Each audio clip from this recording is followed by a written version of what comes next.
और ये मुझे बुरा भला कहेगा तो ये नरक में जा सकता है। तो जो संतों पर इसका विश्वास है वहाँ जाकर ये अपने आप को कोसेगा। तो आज इसका कल्याण करना चाहिए। हाँ, संतों में प्रेम रखता है, दिव्य ज्ञान को हासिल करना चाहता है, और राजा है ना, रजोगुण तो होगा। तो आज अपने जीवन में पहली मर्तबा श्री जड़ भरत जी महाराज जी बोले, ऐसा बोले कि राजा रघुगण जी का कल्याण ही कर जाएंगे। जड़ भरत जी ने कहा, राजन बात सुनिए, आप किसे दंड देंगे? ना तो मैं छोटा, ना तो मैं बड़ा, ना तो मैं पतला, ना तो मैं मोटा, ना तो मैं मरता हूँ, ना तो मैं जन्मता हूँ। और रही बात तुम मेरे अंग के टुकड़े कहाँ से कराओगे, क्योंकि मैं तो एक आत्मा हूँ। ये सुनकर राजा रघुगण जी चौंक गए। राजा रघुगण जी ने विचार किया, ये तो बात वेदांत की कर रहा है। तो अब थोड़ा ध्यान से देखना आरंभ कर दिया। जब राजा रघुगण जी ने जड़ भरत जी को ध्यान से देखा तो क्या देखते हैं कि जड़ भरत जी के ऐसा यज्ञ पवित्र है। अब तो राजा रघुगण जी पालकी से कूदे, जड़ भरत जी के चरणों में गिर गए। राजा रघुगण जी कहते हैं, मैं शिव जी के त्रिशूल से नहीं डरता, विष्णु के चक्र से नहीं डरता, यम के डंडे से नहीं डरता, इंद्र के वज्र से नहीं डरता, डरता हूँ ब्राह्मण के चरणों में अपराध से। हे, तुम कोई देवता तो नहीं जो मेरी परीक्षा लेने के लिए आ गए? कौन हो तुम?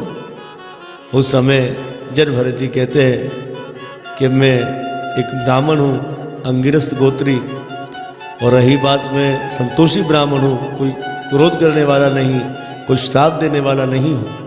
तो अब राजा रघुगण के मन को थोड़ा हल्कापन हुआ। अब निर्भय हो गए राजा रघुगण जी। जड़ भरत जी कहते हैं, भगवान ये बताइए, आपने कहा ना तो मैं पतला हूँ, ना तो मैं मोटा हूँ, ना तो मैं छोटा हूँ, ना तो मैं बड़ा हूँ, ना तो मैं जन्मता हूँ, ना तो मैं मरता हूँ। तो महाराज ये बताइए, अग्नि है, अग्नि में हंडिया है, हंडिया में पानी है, पानी में चावल है। तो पहले अग्नि हंडिया को गर्म करेगी, और जब हंडिया गर्म होगी तो पानी गर्म होगा, जब पानी गर्म होगा तो चावल पकेगा। तो महाराज इसी प्रकार से ये शरीर है, शरीर में इंद्रियां हैं, और उन्हीं इंद्रियों के बीच में आत्मा भी तो है। तो जब शरीर को कष्ट होगा तो क्या आत्मा को कष्ट नहीं होगा? रघुगण जी का ये ज्ञान सुनकर तो जड़ भरत जी महाराज जी जोर जोर से मुस्कुराने लगे। बोले, राजन जा रहे हो तुम कपिला आश्रम दिव्य ज्ञान को प्राप्त करने के लिए, और हो तुम बड़े मूर्ख। हे राजन, कोई कहे हमने बादलों को पकड़ लिया, तो क्या ऐसा हो सकता है? नहीं, क्योंकि बादलों के आकार की तरह ही ये आत्मा है। तो भक्तों, ये बात गीता में भगवान श्री कृष्ण ने कही। इतना सूक्ष्म होता है ये आत्मा। अब जैसे कि बादल पर्वतों में होते, पर्वत बादलों को नहीं पकड़ सकता। यहाँ तक हम देखते हैं कि जब कोई जहाज़ भी जा रहा होता है बादलों में से, वो बादल को ले जा नहीं सकता, क्योंकि बादल इतना सूक्ष्म है, वो जहाज़ उसे स्पर्श नहीं कर सकता। इसी तरह से हमारे शरीर के भीतर जो आत्मा है, वो शरीर में रहते हुए भी शरीर उसको स्पर्श नहीं कर सकता, इंद्रियां उसको छू नहीं सकती, इतना सूक्ष्म, इतना बारीक होता है। वो कहते हैं ना कंठोपनिषद के अंदर कि बाल के अग्रभाग के 1000 टुकड़े कर दिए जाए, उसके 1000 टुकड़े कर दिए जाए, उसके 1000 टुकड़े कर दिए जाए, इतना बारीक होता है ये, जिसको देखना नामुमकिन है।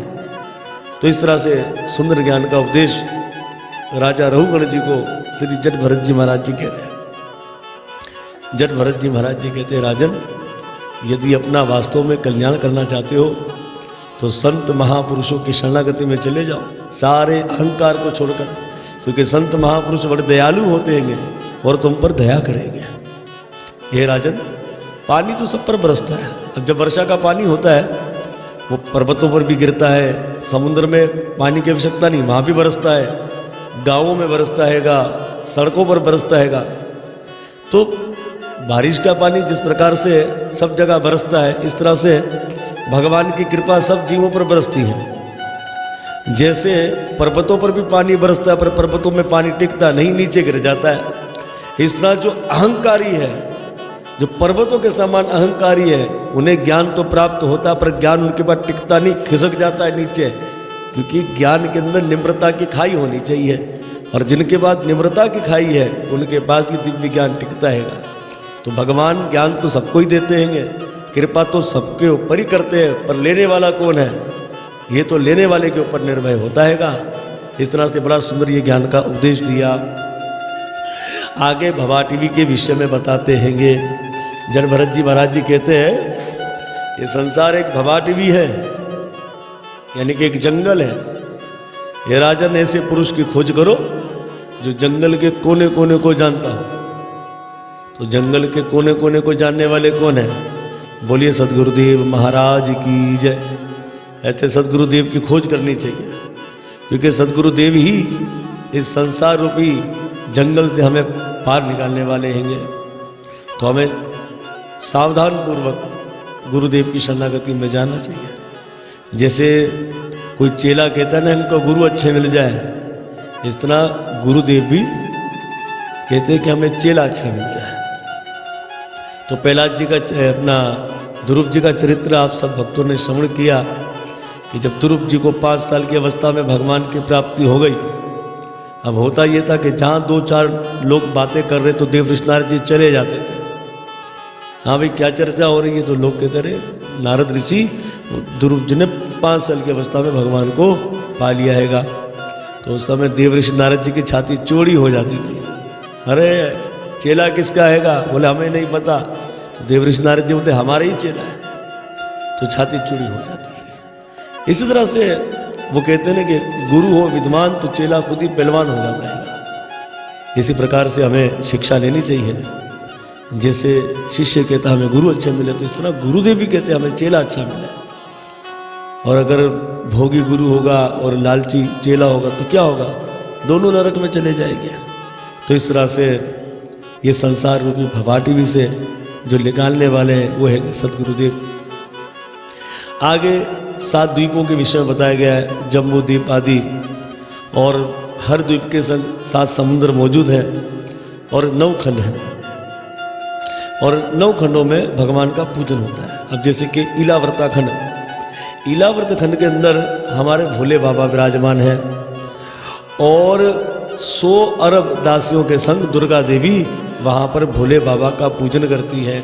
अच्छा, उस खंड के अंदर पुरुष वर्जित है, पुरुष नहीं जा सकता, और अगर जाएगा भी तो स्त्री बन जाएगा। तो ऐसे आता है, प्रसंग आता है कि एक दिन की बात थी कि चारों कुमार जब शंकर जी का दर्शन करने इलावर्त खंड आए तो वहाँ पर शंकर जी अपनी प्रिय पत्नी के संग विराजमान थे। अब जैसे ही चारों कुमार आए तो पार्वती जी खड़ी हो गई, अपने वस्त्रों को ठीक करने लगी। ये शंकर जी को ठीक नहीं लगा।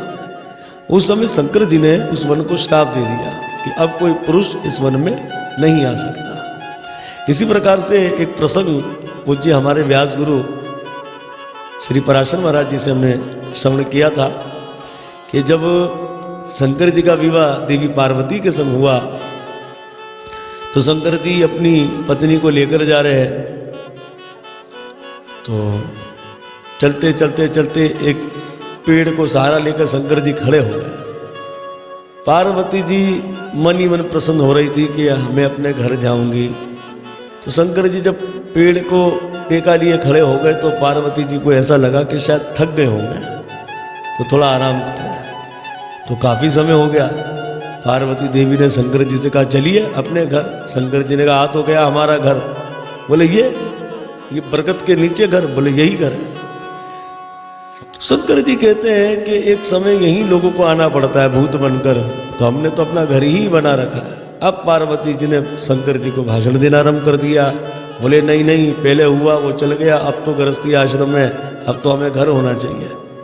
तो अपनी पत्नी के कहने पर शंकर जी ने एक दिव्य महल बनवा लिया। अब हुआ ये कि शंकर जी ने कहा चलो चले अपने घर। पार्वती जी ने कहा ऐसे थोड़ी जाएंगी, इसमें गृह पूजन होगा, आदि होगा, ब्राह्मण को बुलवाएंगे तभी जाएंगे। अच्छा, तो ब्राह्मण पूजन करवाना चाहती हो? जी। उस समय शंकर जी ने कहा कि इस समय मेरा चेला बड़ा मशहूर है, वो है रावण दसगिरी। वेद मंत्रों का क्या शुद्ध उच्चारण करता हैगा, और सांगो पांगो वेदों का अध्ययन कर रखा है उसने। तो किसे बुला लिया पूजन में? रावण को। अब पूजन के अंदर जब ब्राह्मण संकल्प करवाते हैं तो संकल्प करते हुए रावण ने उस महल को ही मांग लिया। शंकर जी ने कहा हाँ क्या हुआ? अरे जब हमने कह दिया कि सब कुछ झूठे हैं, ये सब बेकार है, यही अपना सच्चा घर है, तो तुम हमारी बात को नहीं मानी, अब कर लो घर में प्रवेश। इस तरह से ये चरित्र बड़ा भावुक चरित्र हमें बहुत पसंद आया, तो भागवत के माध्यम से आप सबको ये चरित्र हमने सुना दिया। तो इस प्रकार से शंकर जी का पूजन यहाँ दुर्गा देवी करती है। दूसरा भद्र शर्वाखंड, यहाँ भगवान हाय शीश घोड़े के रूप में, मतलब घोड़े का सर है, इस रूप में रहते हैं। और यहाँ भद्र शर्वा राजा और उनके सेवक भगवान हाय शीश का पूजन करते हैं। तीसरा हरिवर्ष खंड, यहाँ भगवान नरसिंह देव जी विराजमान हैं और प्रहलाद महाराज अपने सेवकों के संग भगवान नरसिंह देव का यहाँ पूजन करते हैं। दूसरा केतुमाल खंड, यहाँ कामदेव जी विराजमान हैं और यहाँ प्रजापति संवत्सर अपने पुत्रों और पुत्रियों सहित भगवान का पूजन करते हैं कामदेव का। पांचवा रम्यक खंड है, यहाँ भगवान मत्स्य देव विराजमान हैं और व्यवस्थित मनु महाराज भगवान मत्स्य का यहाँ पर पूजन करते हैं। और छठा हिरणामय खंड, यहाँ भगवान कच्छप विराजमान हैं और यहाँ पर भगवान अर्यमा उनका पूजन करते हैं। अच्छा, पितृदोष को शांत करने के लिए एक उपाय ये भी बताया गया है कि आप जो है केचवे का जो पीतल का आकार है वो दरवाजे पर लगाइए और उसका मुख ऊपर की ओर होना चाहिए, क्योंकि यहाँ हमें शिक्षा लेनी चाहिए कि भगवान अर्यमा जो कि पितरों के बड़े हैं, गीता में भगवान श्री कृष्ण कहते हैं ना कि पितरों में मैं अर्यमा हूँ 10वें अध्याय के अंदर, तो यही यहाँ पर हमें शिक्षा लेनी चाहिए कि। सातवां कुरुखंड, यहाँ पर भगवान वराह विराजमान हैं और पृथ्वी देवी और अन्य यहाँ के वासी भगवान वराह देव का पूजन करते हैं। और आठवां है किम पुरुष खंड, किम पुरुष खंड में जगन्नाथ भगवान श्री रामचंद्र जी विराजमान हैं और हनुमान जी इनका पूजन करते हैं। एक प्रसंग आता है आनंद रामायण में, एक समय की बात थी कि देवी सत्यभामा और सुदर्शन चक्र को घमंड हो गया। अब भगवान श्री कृष्ण ने विचार किया इनका घमंड कैसे तोड़े। सत्यभामा सब भगवान की पत्नियों में अपने आप को सुंदर समझती थी और सुदर्शन चक्र अपने आप को बहुत शक्तिशाली समझते थे। एक दिन की बात है, हाँ, और तीसरे श्री गरुड़ जी महाराज, गरुड़ जी का कहना था कि मुझसे तो कोई तेज गति का चलने वाला ही नहीं है, इसलिए तो कृष्ण ने मुझ पर बैठकर घूमते हैं। अब तीनों के घमंड को भगवान ने तोड़ना है, कैसे तोड़ेंगे? हनुमान जी के माध्यम से। भगवान श्री कृष्ण ने गरुड़ जी से कहा, गरुड़ तुम किम पुरुष खंड जाओ और वहाँ हनुमान जी को लेकर आओ। तो गरुड़ जी ने कहा ठीक है प्रभु, हम चलते हैं। तो गरुड़ जी चले गए किम पुरुष खंड और यहाँ पर सुदर्शन चक्र को भगवान कृष्ण ने आज्ञा दी कि कोई भी द्वारका में प्रवेश नहीं कर सके, तुम उसकी रक्षा करना। सुदर्शन चक्र ने कहा ज्यों आज्ञा प्रभु। और भगवान ने सत्यभामा से कह दिया कि मेरा भक्त हनुमान आ रहा है, और जब मेरा भक्त हनुमान आएगा और वो देखेगा मेरे संग तुम्हें, तो वो तो क्रोधित हो जाएगा। तो क्योंकि उन्हें मेरे संग सीता जी ही सुंदर लगती है।